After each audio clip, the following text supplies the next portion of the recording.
I'm Brad Heineck, physical therapist. Yeah, here it is, Bob. Right here, carpal tunnel syndrome. Nocturnal pain, numbness and tingling distribution in the median nerve and the hand. Very interesting that they come out with nocturnal right away, which is something I didn't know years ago, but a lot of people with carpal tunnel syndrome actually have the majority of their symptoms at night when they're sleeping. Yes. But maybe we should back up a little bit and let's talk about what is carpal tunnel syndrome and how does it start, but what is it anyways? Well, in essence, it's pressure on one of your nerves, and it's the median nerve. Right. Which you don't really need to know that, but the main amount of pressure on the median nerve occurs right at the wrist. Mm-hmm. And there's a ligament that goes across the wrist, and that puts some pressure on the nerve. And the nerve, the distribution of the nerve actually provides a sensation to the thumb, the first finger, the second finger, and even half of the ring finger. Right. So quite often what you'll get for people is the pain and numbness right on this part of the hand. And the other telltale sign, if you've had it for a long time, is you actually start to get what we call atrophy, or the muscle starts to wear away right here on the pad of the thumb. Right, it can look like you got a skinny hand in that spot. It's like Exactly. You can compare one hand to the other, and you can literally see the difference in girth or the thickness of that muscle area. But there's one other thing I find interesting about carpal tunnel syndrome. A lot of people say, geez, I got carpal tunnel. Well, good news for everyone, we all have carpal tunnels, because carpal tunnel just refers to, carpal is the bones in your wrist, and a tunnel is actually a tunnel. And if you can look here, can you zoom in on this a little bit, Lindsay? If you zoom in right here, there's a cross section, and you can see the carpal tunnels, or the carpal bones here, which form the wrist and allow motion in the wrist. And there's a hollow spot on the underside of the wrist, and there's enough room in there for your tendons, which allow your fingers to flex and your wrist to move. And then also that median nerve goes through there. And then the key part of this right here is you have the transverse carpal ligament that forms and completes the tunnel. Okay, so all the ligament, all the tendons run through that along with that median nerve, and they can get scrunched up and packed in there so tight that the median nerve gets impinged. Yep, compression. So we need to get the compression off of that nerve, and let's talk about a little bit how that happens. Exactly. Actually, there's, I think, 9 tendons that go into Right, that tunnel. exactly. So it's a crowded tunnel. It's like going through a tunnel in New York. Yeah. It's the carpal tunnel.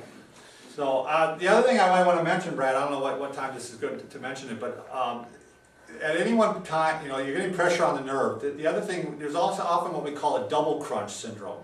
You're getting pressure on the nerve here, but you might be getting pressure on the nerves as they come out of the neck somewhere. So I get pressure out of these nerves at home when I'm getting excited and nervous about things. well, good for you, Brad. I'm glad to hear that. Some people do. All right. Well, let's just show on Brad real quick here. If you're kind of facing the camera here, you got nerves that are coming out of your neck, and they're actually going underneath the collarbone. So here's the shoulder blade and some of the muscles, and here's the upper arm. Here's the collarbone. So the nerves come out of the neck and go under this collarbone and into the arm. So quite often where we get some pinching too is up in this area here, especially if you have bad posture. If you're slouched forward like this, that's crunching down on those nerves. The muscles are coming down, pinching down on the nerves. Right. And if your arm's up like this, it's even worse. It's just like scrunching, everything together. And that median nerve that runs through here goes all the way up to your neck, and it's right in that same bundle. Right, so once you get pressure on the nerve here, it's already sensitive down here. It takes less pressure to bother it down here. So It's double crunch. Crunch here. And so one of the things we concentrate on is really trying to open this up and leave a lot of room for the nerves to come through. Right. So it's a postural thing. It's a postural thing, and it's a stretch thing. It's one of those things that's oftentimes missed when it comes to carpal tunnel syndrome. Okay, carpal tunnel syndrome, and we're going to talk about risk factors. One thing I like to say is risk factors versus causes, because there's really no definite one cause to carpal tunnel. There's usually a number of things, and right here is a real common risk factor is people working on the keyboard all day long. And one thing that's really critical with carpal tunnel is neutral wrist position. If you look at my wrist right now, it's straight right across, that's the neutral position. If I bend my wrist up, that's out of neutral, down, or side to side. We want to keep it in line, straight neutral position, and that's why you wear the wrist braces to maintain that neutral position.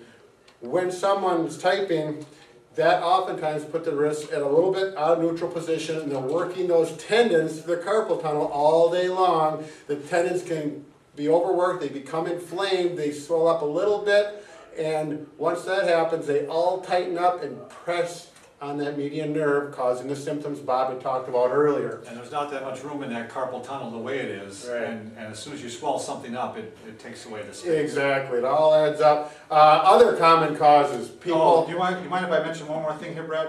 This is a good table to show this to. Oh, yeah. There's a real sharp edge on this table. Right. And that's killer for a carpal tunnel. If you get pressure on there and you're like this, and you're typing, Yeah. you've got an extra stress on there. I've seen people that have developed it just because of that. So Right.